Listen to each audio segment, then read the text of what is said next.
এখন তো তালের সিজন, তাই আমি আপনাদের সামনে তাল নিয়ে এসেছি তালের পকোড়া করব বলে, তাও আবার সুজি দিয়ে। এই দেখুন, বাজারে যদি তাল কেনেন তাহলে এই ধরনের তাল কিনবেন, কালো তাল। কালো তালের স্বাদ অনেক বেশি হয়। তাহলে আমি তালটাকে ছাড়িয়ে ভালো করে শাঁসটা বার করে মিষ্টির জন্যে কিছু চিনি বা গুড় দিয়ে ফুটিয়ে নামিয়ে রেডি করে রেখেছি। আর অন্যদিকে পকোড়া বানানোর জন্যে এই দেখুন, আমি 1 কাপ সুজি আর 1 কাপ দুধ নিয়ে ভালো করে নেড়ে চেড়ে 15 মিনিটের জন্য আমি একে রেস্টে রেখে দিচ্ছি, যাতে সুজিটা আমার নরম হয়ে যায় আর ফুলে ওঠে। এইভাবে আমি ভালো করে নেড়ে চেড়ে 15 মিনিটের জন্য রেখে দিলাম। আর 15 মিনিট পর এই দেখুন, আমি দেখছি সুজিটা আমার নরমও হয়ে গেছে আর ফুলেও গেছে। আর এরপর আমি কিছু নারকেল কোড়া এর সাথে দিয়ে খুব ভালো করে মিশিয়ে নিচ্ছি। এই দেখুন, সুজিটা আমার একদম নরম হয়ে গেছে আর ফুলে কতটা হয়েছে দেখুন।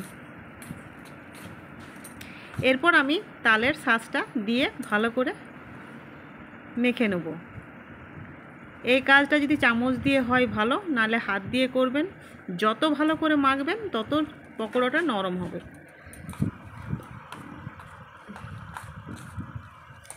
আমরা চালগুঁড়ি দিয়ে তো তালের পকোড়া অনেকবার খেয়েছি, চালগুঁড়ি দিয়ে তো খুবই সুন্দর হয়, কিন্তু সুজি দিয়েও চালগুঁড়ি থেকে কোনো অংশেই কম হয় না, নরমও হয়, খেতে সুস্বাদুও হয়। এই দেখুন, আমার পকোড়ার জন্য ব্যাটারটা প্রায় রেডি হয়ে গেছে। এই দেখুন,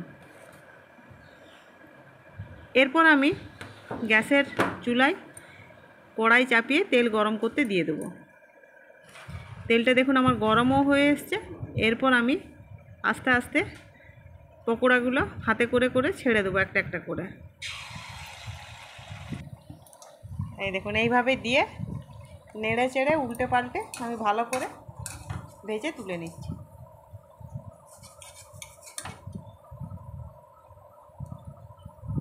এই দেখুন, এগুলো আমি তুলে রাখছি। আবারও আমি দেখাচ্ছি, হাতে করে একটা একটা করে পকোড়া আমি তেলের মধ্যে ছেড়ে দিচ্ছি। আর আঁচটা কিন্তু একদম আমি লো রেখেছি, তাহলে পকোড়াগুলো ভাজা খুব ভালো মতো হবে।